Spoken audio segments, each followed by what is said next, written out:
Kat, and you're welcome to Haske to the Breakfast Show. This is a spot where we bring you trending issues, newspaper reviews, summaries of all the newspapers that we won't be able to touch them. I'm in the studio with, Christiana Babayo, a very good morning to you. Good and morning, I'm Musa Agbaju.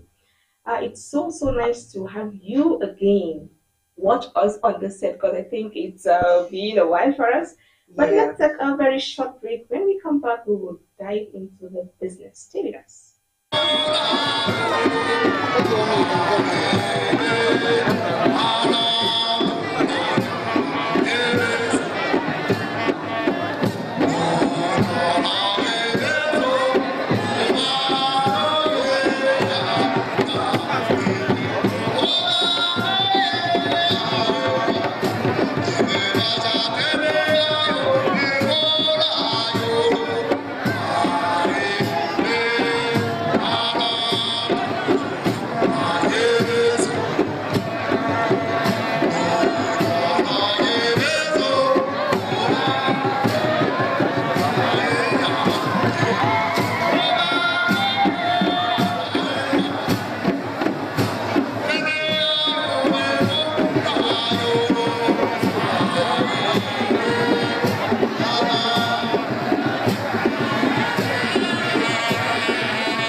Welcome back to those joining us. This is Haske TV Breakfast Show. Before we went to the break, we said we will be bringing you updates, like latest of the course today.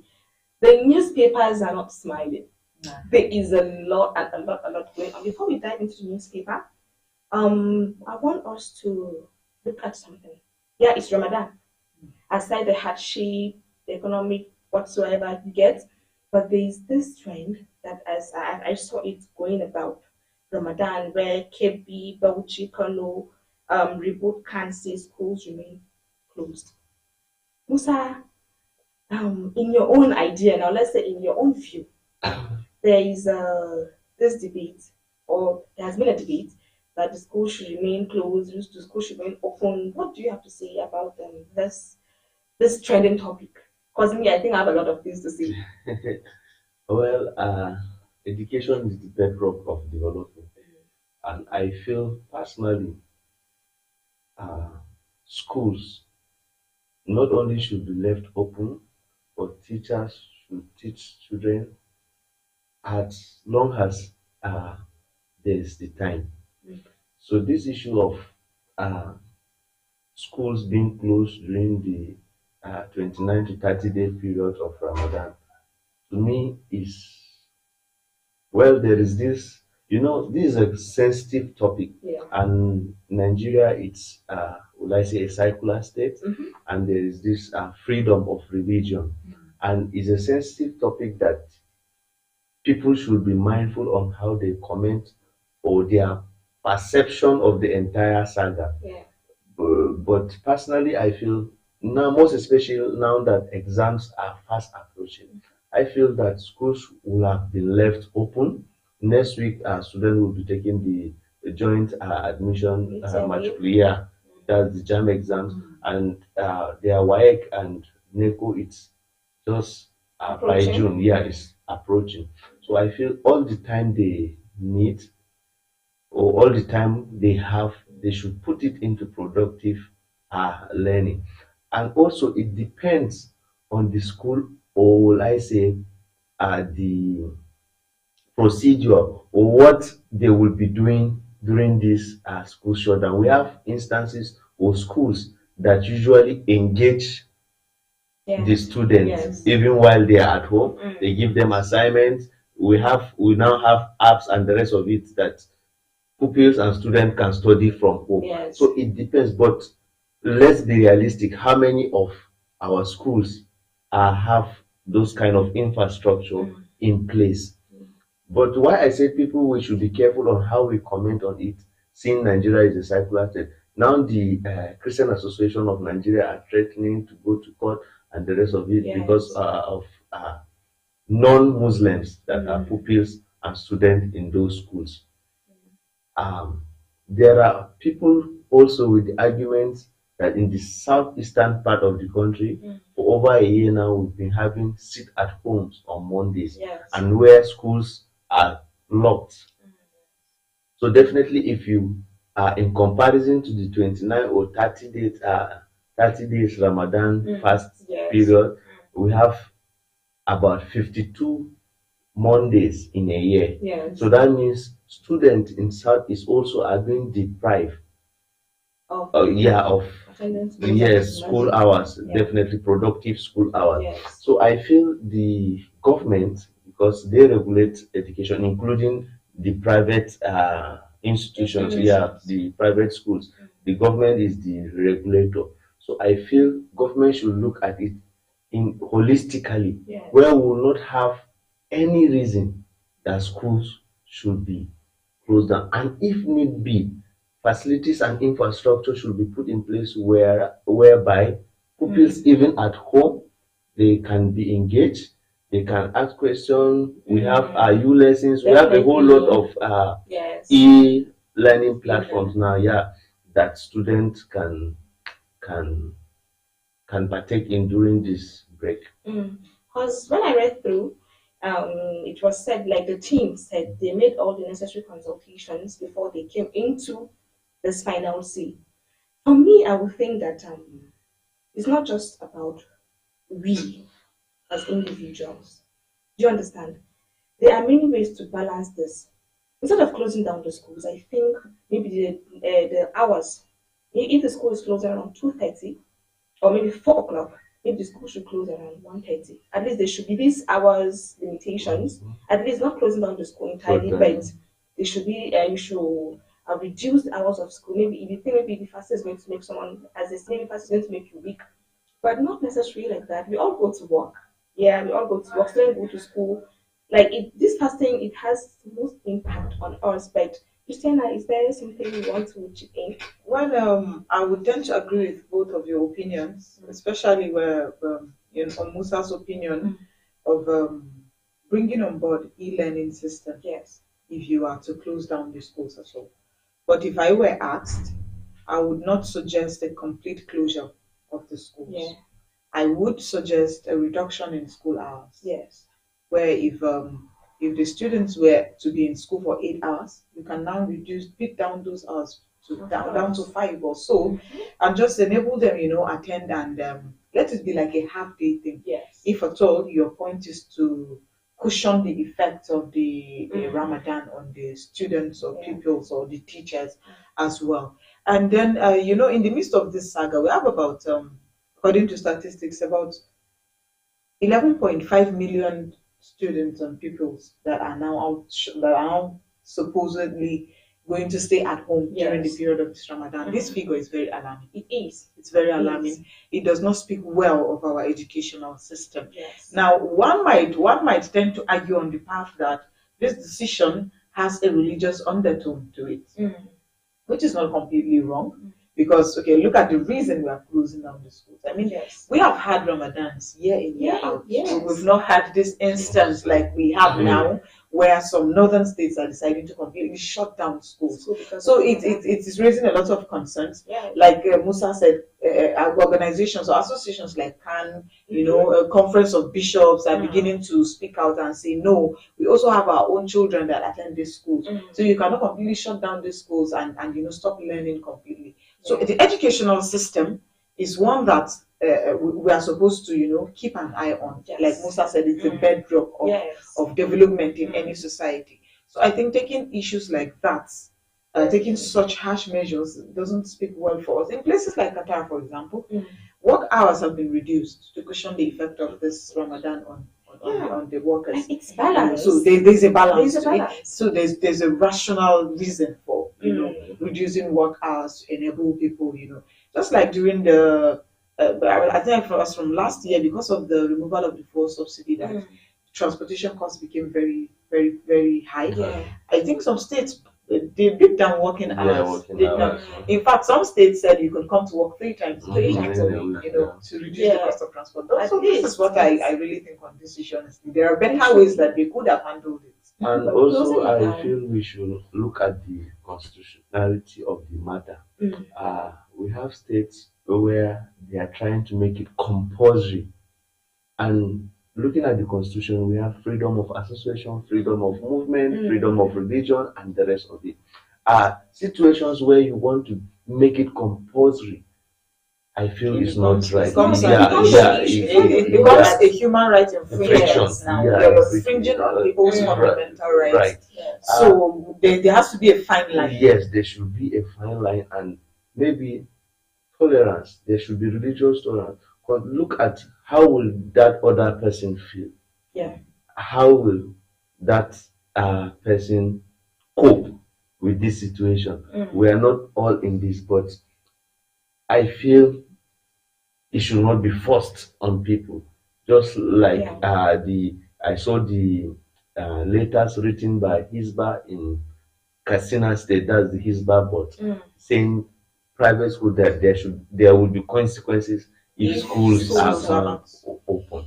So and I feel that's why most people are aspiring for leadership position in this country must be extremely vast and tolerant, because this is a very sensitive issue, and the way it's coming up, before you know, now we are having religious undertone, political undertone. States are now joining. Yes, because everybody is interpreting this issue. In fact, some people argue that in the month of January, a lot of Christians embark on fasting. Yes, that is a norm. In January they do that. So there hasn't been any case where people say, okay, because of this, okay, let's even look at it on a very normal, on a very plain stage. We all still come to work. Daily. Despite the Ramadan. Nobody has cut down working hours. Not at all. It's just something I feel if we should come together. When they come together, they sit down, there's going to be a balance. Because the moment there is no balance in anything, the other side feels cheated. So when there is a balance, then I think everything is going to move so smoothly. And you think this balance thing is one of the issues we even have in this country. Unequal distribution of power has always been an issue. So once one side feel like they are not being heard, they are not being heard, and people are not being fair to them. As little as this issue looks like, if it is not tackled, if it's not nipped immediately, it might just escalate into something. It's going to be something that's going to keep happening. Okay, during Ramadan, this is what happened. Okay, we'll take this day again to cut off this day. Before you know it, okay, it happened last time. You guys did nothing about it. So also, there's going to be this shifting stuff, and actually, it won't be a very good thing. We have few newspapers here. I'm having, and in most of the newspapers, they are trending issues, Lagos and Rivers, politics. You know, when I saw this, Tiana, the only person I could think of was, where is Musa? Where is Musa? You know, so we can, dissect the whole political hits that this issue is bringing about all over the country. So, Tiana, which newspaper do you have there? Well, I have the Vanguard newspaper. And on the Vanguard, the lead story is Rivers Crisis. It said, I am not scared of anything. That's Governor Fubara. That's on page 5. So the writer says, the worst that can happen is leaving office. Then again, he assures government victory in the ongoing crisis. And then charges Rivers people to take their destinies in their hands. You know? And then it's also said that local government area chairman hands over to Holga. So for me, Musa, I think that these statements are contradictory. Right? I mean, you are saying you're not scared of anything. And you're also assuring of government's victory. Then on the other hand, you said people should take their destinies in their hands. I think that he made this particular statement, I think, when he was saying that he's not a fan of violence. He's not a supporter of violence, but should anything happen and should the time come, he's going to be at the forefront of, there was a statement he made to that effect. So Musa, I don't know what you make of this whole Rivers, but because it has been in the news, I think even from last year, we had Rivers State. Let me quote. He said, "In as much as I do not support violence, but when the time comes to make a decision, I will lead the charge." Wow. I quote. So people are interpreting this Yes, in a very statement different in different forms. Well, I feel there is nothing hidden from what he says. We all understand English in as much as yes, yes, there is nothing hidden But, there. but you know, politicians, Yes. now by the time we begin to say what we think he means, He says there's that's not what going he to be a backlash. means. They will have people coming after us to say that, no, this is not what I am saying. Yes. But generally, the man is stressed and is obviously getting overstretched. If you will, you and I know the genesis of the problem that this is where we are. Or where they are in Rivers State. And where they are. Where they are. You know, on Friday, Supreme Court gave about 4 judgments, and the judgment are perceived to be in favor of the pro-Wike group of the House of Assembly. Yeah. And that's led by Martin Ameule. The crisis all started December 2023, when the 27 lawmakers that are loyal to the former governor of Rivers State defected. Now they are saying, though they are saying they have not defected now, defected to the APC. I felt they were expecting support of Mr. President and the party at the center. Well, things turned sour and it resulted to a long litigation. And the governor now decided to deal with the 3 that didn't defect as at that moment. Of course, which is rational because you know you people have stayed with him, so I feel it was not in his position to decide. It's for the court to decide whether the seats are vacant or not. And the case is now still pending at the Court of Appeal. And the governor has committed himself, said he will ensure he will go with the Supreme Court judgment, saying that he has asked the local government chairman. You know, he conducted elections and there are elected chairmen, but the Supreme Court nullified the election on Friday. Yes. So on Sunday, he made a press conference that the local government chairman, they are now sacked. So they should hand over to the head of local government administration. That's those people are civil servants. But the Rivers State House of Assembly now are saying no, that there are local government chairmen that were elected that their tenure expired before this election. That election was conducted since Wike was in power. So the local House of Assembly are now saying they extended the tenure of those that their tenure expired. But the governor said the local government should be headed by head of local government administration. So this is one quagmire. And also, the House of Assembly gave the governor 48 hours to come and present the 2025 budget, which he is claiming he has already presented to the 3-man House of Assembly then. So the situation in Rivers is, all of us know the 2 gladiators behind it, and it's often said when 2 elephants are fighting, it's the grass. So in the end, it's the people of Rivers State. Now, apart from the notification of the election of local government in Rivers, there is withhold their funds, fact allocation that belongs to by the Supreme Court. The Supreme Court has ordered that the Accountant General and the CBN should not release funds to.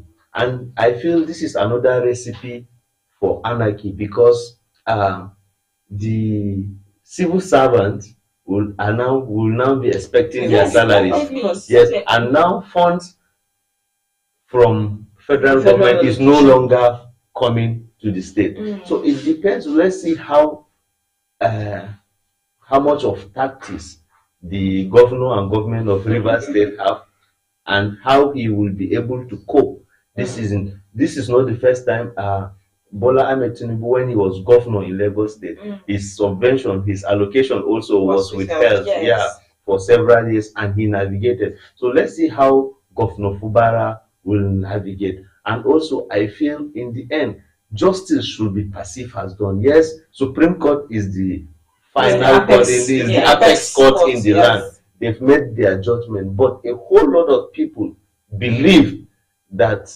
that is not justice.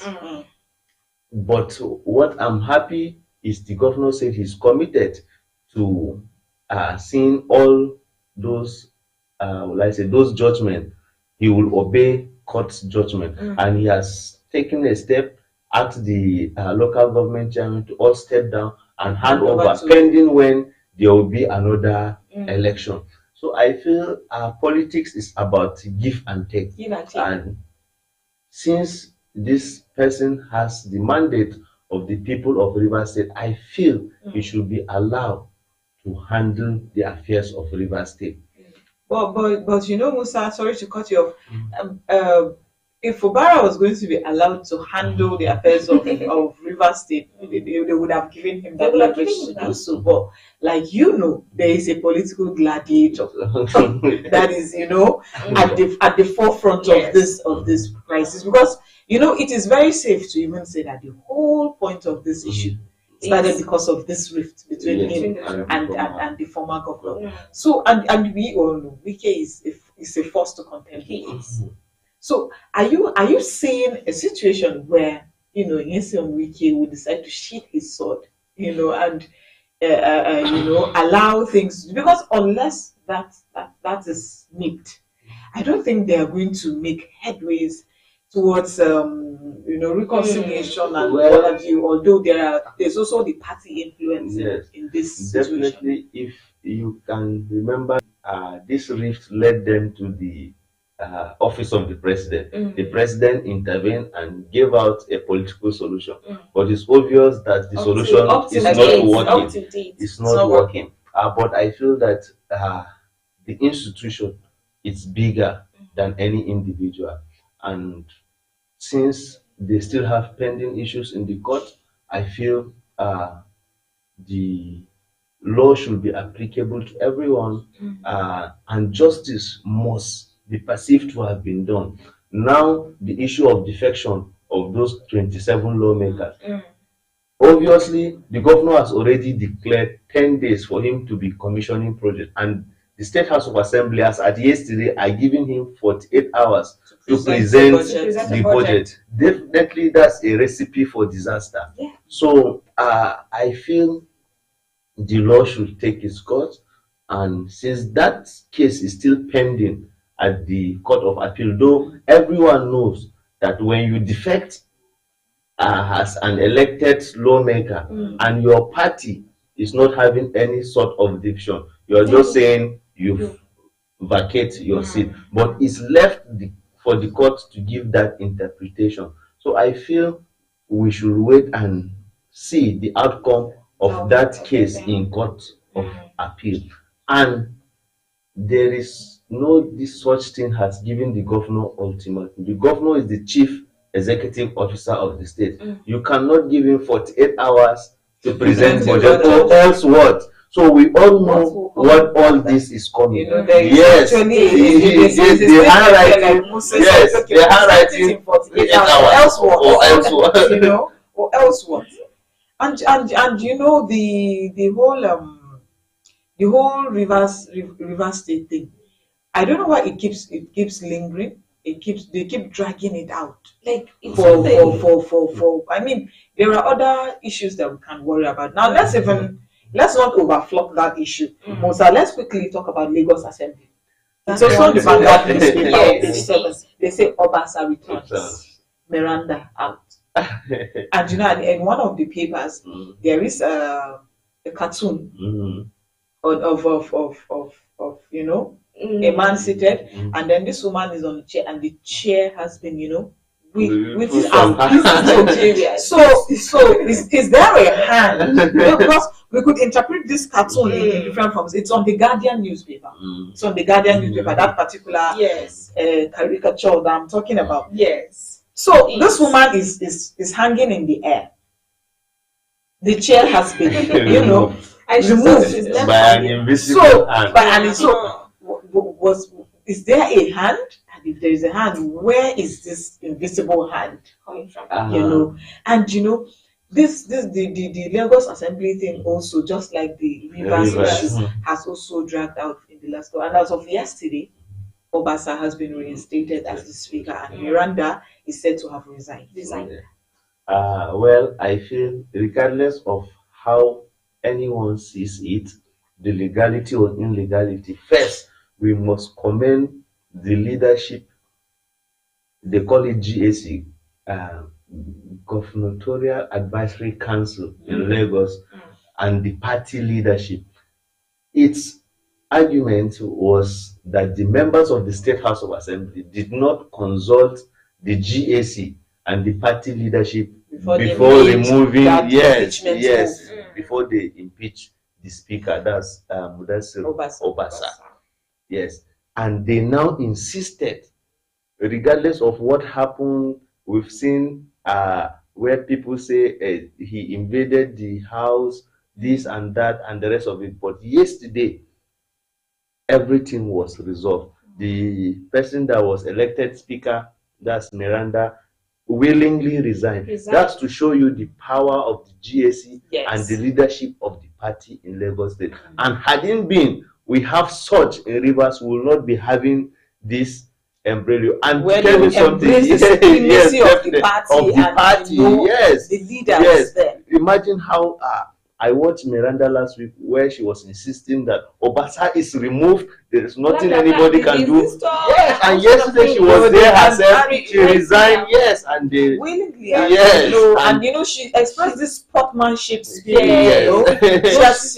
There's nothing. She's not there. So you can, definitely. So you just imagine what happened. What happened overnight. So there was a whole lot of give and take, but in the end, it just shows that the party leadership is in charge, which is what is lacking in Rivers, and that's why we are having everyday Rivers in the news every day. Hadn't been, we have such strong leadership, influence of party leadership on the members, because all the members of they are all of same extraction APC. We just have one from Labour Party, so they are, and that's how it should be, regardless of whether now we are talking of what happened generally. We're not talking about the legality or illegality. Yes, but members of a political party should be loyal to the party. Yes, and the party should always give direction of what it wants, who it wants, what should happen in the interest of the people. Yes, in the interest of the people. And now there is also an argument, Farida, that okay, as much as Miranda gave her resignation willingly with that sportsmanship spirit and all that, some people still feel that there would still be, some sort of bad blood within the assembly, because this point comes from the fact that it's politics. Most people will say what is inside the heart is inside the heart. There will still be some little, there's a way there wouldn't be as much synergy as they used to have, because some people, were loyal to this person. Other people were loyal to this person. And now all of them, because of what happened overnight that we know nothing about, have been forced to come to a compromise to now say, okay, let us agree on this and do this. But I think no matter what, at the end of the day, it was something that was done. There was no here and there. Like, it's something that they did in peace. Yes. If you should read, if I read her resignation later, like what she said, I felt like, oh, really? You would, even if there's something at hard words, you feel like, no, it's really a nice thing. It's really a good thing that she did something like that. Definitely, even Farida, from the comments of the now reinstated new speaker, he's one of the most oldest serving speaker in the country. Apart from the speaker in Borno State, he's the second longest serving speaker. He has been speaker since 2015. Now he's back. From his statement, he was saying the deputy speaker has been so loyal and the rest of it. But regardless of the bad blood that you and I are suggesting, I feel since there is a force that bind them and brought them together, definitely he will keep them going. So, let me not actually stop you. Let's take a very, very short break. When we come back, we will continue from this interesting update. Stay tuned.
wannan zai je bige mana gambara namu ba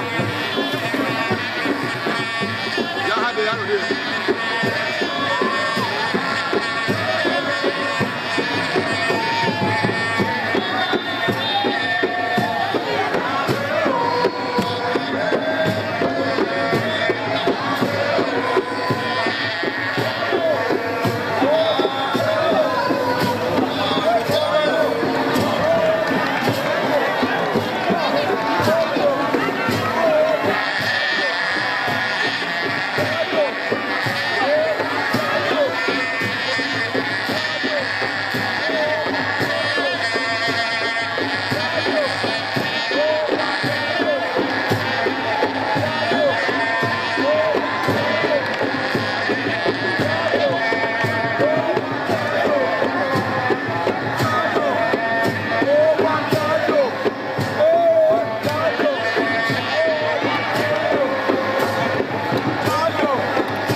Oh, welcome back. If you're just joining us, this is Haske TV Breakfast Show. I hope you all are enjoying the update because today, Tiana and Musa, you guys will come out to play. We're not playing today. So that on except Natasha, because I think we discussed about Natasha. Now we're talking about Miranda, the Lagos states, Lagos Rivers, political stuff like that. So let's move forward. But Musa, is there something you want to conclude, or we should just move forward? We would like you to just draw a conclusion, on the whole Lagos Assembly drama, and what we are expecting the coming days. Yeah. Because I don't think the polity is cool yet. There are still some few days ahead. Well, I feel other states should emulate the kind of leadership that was exhibited in the Lagos Assembly scenario. where we've seen the deputy speaker, regardless of what people say behind the scenes. Yeah. We've seen from her letter, there was no signage that she was forced into it or she was bullied to resign. It was from the letter, it shows that she joyfully resigned. She willingly and joyfully resigned. And on the part of the speaker, he has accepted to work with everyone, regardless of what has happened. Yes. I feel it's now that we will see his leadership skills, his experience, his ability, how he will be able to carry everyone along for the benefits of the people. Yeah.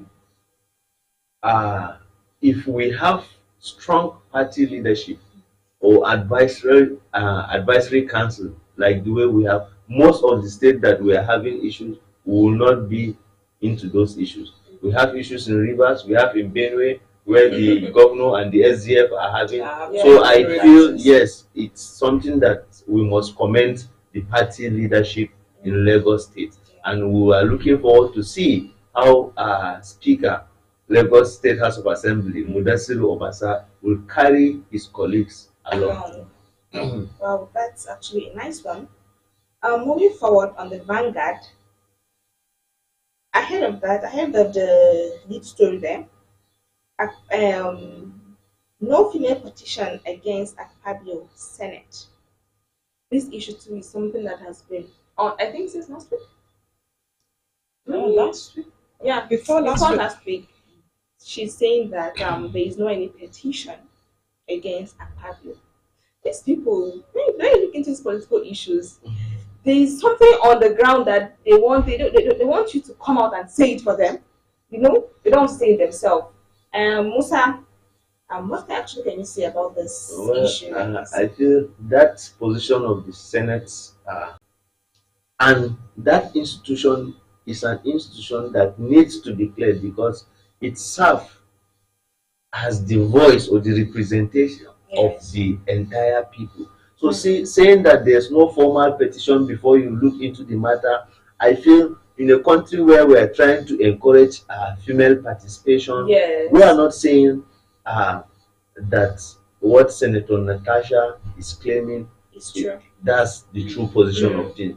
But I feel personally that the Senate should look into it as it has been advised by the former Vice President, the former Senate President Bukola Saraki, and the host of other Nigerian leaders. I feel the Senate President, because the position is so sacred, that's like what people look up to. The voice of the masses. Yes, the hope of the common man. Is the Senate, because Senate provides check and balances for the executive. They perform oversight function, ensure that what is appropriated is being used. So if such an institution is enmeshed in such allegation, I feel there is need for proper investigation, and the Senate President should be cleared. His name should be cleared. And seeing he has had such allegation in the past, we have had issues where the former NDDC boss accused him of the same sexual harassment.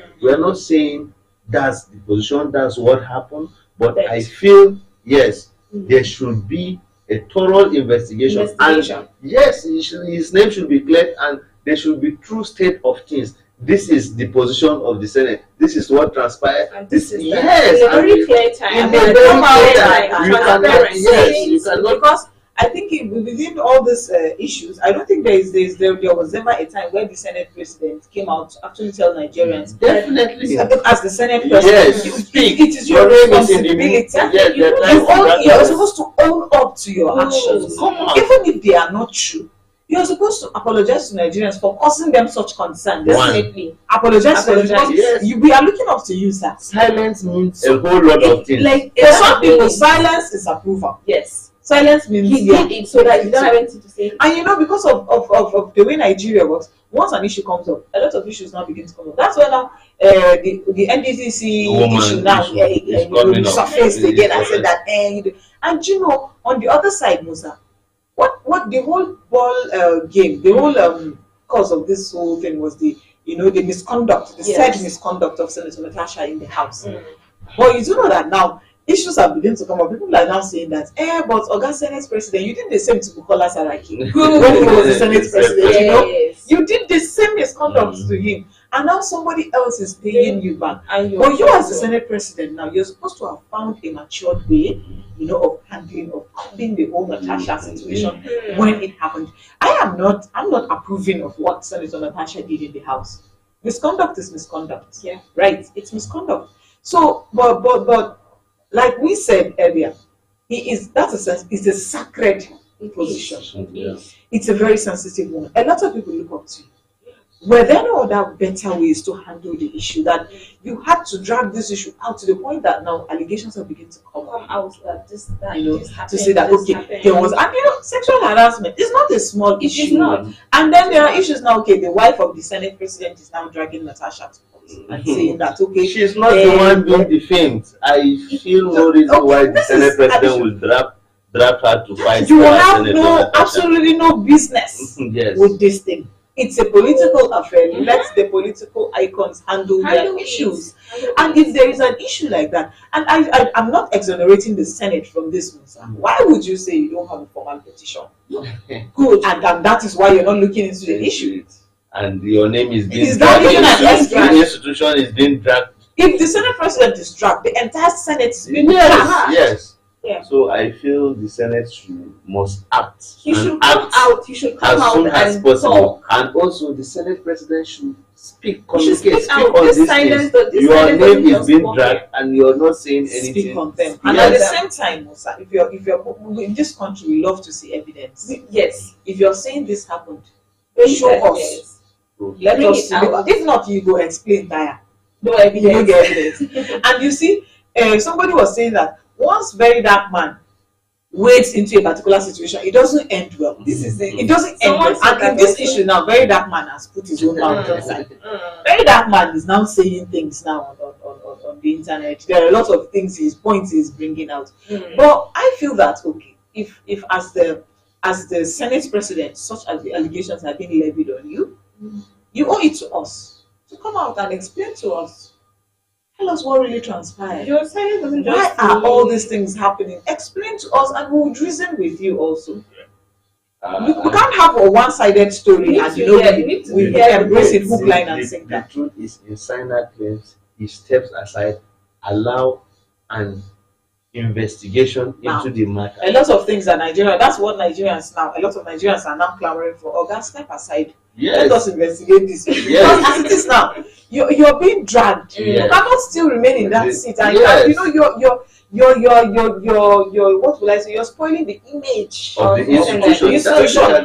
I don't think it's Akpabio as a person. It's a different. This is the Senate President. That's the number 4th man in the country. So I feel there is the Senate. We shouldn't have that. There should be an investigative panel. And also, after the investigation, justice must have been perceived by everyone, by both the parties. Because we are trying to encourage women participation in politics. Out of the 107 senators, we have 4 female, and if one is now crying foul, is definitely saying that the space is not safe. Already the margin was wide. Yes, and now we have one crying foul. Will that be the reason why women don't want to come out, or will I say the entire society does not encourage women to come out? And I feel also that for most of these issues, there's always an underlying sexual harassment talk. I mean, could it even also be one of the reasons why women would not even want to engage more in this politics? Truth be told, even on a normal working environment, women are prone to these things. And in most cases, they cannot come out and say that this is what is happening. Because I feel that now, for every smoke, there must be a cause. The smoke cannot just, start up and like that. And for you now to come out, Senator Natasha, with your full chest, to levy an allegation of sexual harassment on the Senate President, I don't think she took that decision lightly when she said that. Because she cannot just come out and say that thing if there is nothing at all, that the Senate is not telling us. A Hausa man said, Mbaran ni ka magana live. A typical Hausa man said that. So I think you should just come out and clear this air. We don't want the station whereby, like in Nigeria, if something happens before we know it, just go so cold. We Honestly. won't have or you're allowing us Nigerians to make judgments for ourselves. And then, you know, when we begin to say this is what we perceive of this issue, you now start dragging all of us and say that we're not being democratic, we're not being patriotic. Well, now this is us being patriotic. Asking you people to handle this issue. Nip it in the bud. Transparently, let everyone see that justice has been done. If this woman is what she's alleging, there is no concrete evidence, she should be dealt with. And if the Senate is true, the law should take like its place. within the limits of the law. Simple. Nobody should be above simple. So the Senate should please investigate. There's no need for any formal petition. I feel the voice of Nigerian people that they represent in the Senate is enough formal petition. Yes. So what other newspaper? So on the Punch newspaper, I think we'll touch one more issue before we now take a bow because our time is far spent. So FG NNPCL work out 7.7 trillion naira for subsidy debt payment, and already there has been a story that NNPCL is matching Dangote's fuel price, and Nigerians are happy about this reduction of price. Definitely. That means it's really yielding results. Participation of the private sector. That means this is in 26 days. Dangote refinery reduced its price twice, and NNPC had to follow suit. So definitely that means private sector participation is good for the economy. Nigerians are now buying fuel cheaper than they bought some because months I ago. understand NNPCL is selling for 860 naira according to marketers. Yes. So I think it's really a good one. Like you said, the participation of private sector. So there's now competition, and Tony Elumelu, that's the CEO thereabout of UBA, is talking about a refinery too. Wow. So hopefully there will be more competition and the price will keep coming down. That's a plus. And the country will go back to what it used to be. Yes, but the challenge is we have prices that went up due to price of petroleum, but we are not seeing those prices coming down. In fact, Musa, that's most especially transportation fare. We have in 26 days there was reduction in the price of petroleum two times, and there's no any visible reduction in the prices of goods and commodities in the markets, in the stores. Now, you are not bringing down this is why they say, "Na man they do man," because we are the ones now that are the cause of our problems. What are you saying? We have already heard that the prices of fuel are coming down. So take down your own, even if it is by a little. Let us know that you're making the effort also to assuage the plight of Nigerians. Even the vice president. Government should, sorry to interject, government should not leave everything in the hands of businessmen or traders. There should be price control and the rest of it, because these transportation fares went up as a result of increase in the pump price of petroleum. Now pump price has gone down twice in 26 days, and there's no change whatsoever. What is happening? Is it just on the price tag that it has changed? Yes. So I feel government should not just relax and wait for the prices to come down, because people are still people are still crying, and government is acting, and there's no commensurate will I say change in the prices of things. And you know, government keeps boasting about the fact that things are now getting better. Yes, the economy, the common man is not seeing it. It's not feeling it at all. So I feel government should take responsibility. They should not leave everything in the hands of traders and businessmen, because these people, they are out. They are businessmen, as the name implies. They are out for business. They want to make profit, and most times, it's in human nature to be selfish and greedy. So they would like to make the highest they can make. Yes. So I feel government should step in, and they should not leave everything in the hands of traders and businessmen. And also, we are humans. There's shared humanity. At least once there's yes. Some of these people are acting like conflict merchants. You know, there are people that benefit from conflict. These are the same people we're talking about now that benefit from hardship. Yes. they are benefiting from this thing at the expense of the rest of us. Where's our shared humanity? So please, let's be our brother's keeper. This you used to get this at the rate of 5,000. It's now 4,000. It should reflect in It should your reflect prices in all the too, please. commodities at least. We will know that there is a change going on somewhere. We won't just be hearing it from afar. And, At and least they it's not, and assuming be that the assuming government that is not doing Yes, something yes. because we always push this blame to government and say government is not assuaging the plight of yeah. Nigerians. But now we know that it's all over the news that the government is actually doing something, Yes. and the prices of fuel are dropping. Yes. So please let every other person follow suit and do the Yes, needful. yes. Even the IPMAN and the vice president, he said this is actually a very, very, very good development. I hope that all these things sustains us at least now. But it shouldn't be a way that will push away the private sectors from coming in. This is what he wants again. Yeah, definitely. Yes. There are benefit of Yes. participation He of the also, private sector. Look at the Which we economy have of seen, yes, which we have yes, seen yes. evidently. Yes. Yes. When do we had it in this nation that That petroleum prices reduced 2 times in In 26 26 days? days, Yes, less and than a month. yes. So Yeah. and he said they are still They are still working on working it, on it. so it can only get better. Can only So we are calling on Tony to hasten up his refinery plans. So that at least yes, another private sector sector at least should come and come invest. When in. you invest in the country, people will get employed, Yes. direct and indirectly, and the rest of it. So one, unemployment will be reduced. Prices of the Will be commodity will still down. come down because there's now competition. So a Yes. whole lot of economic benefits. Well, for me, I think we're concluding, right? Yes, Farida? we are. So for me, I think there are better days ahead. We have better days ahead in all ramifications, because once this whole expenses are being dropped now, I think that the life of Nigerians will be so much better, and life might tend to go back to what it Yes. used to be, and the plight of Nigerians will be cushioned by some of these policies that we are now seeing at play. So let's not just continue to blame government for all this. They're making the effort. So, but as individuals, we must also make our own moves to ensure that okay, you're helping like Musa said, shared humanity. This is what I want us to all live with today. Shared humanity. Have that at the back of your mind.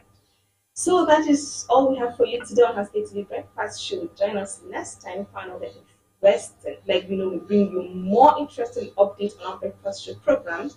I am Farida telling you to have a very good day. And I am Christiana Babayo. Have a very good day. Good morning and Ramadan Kareem.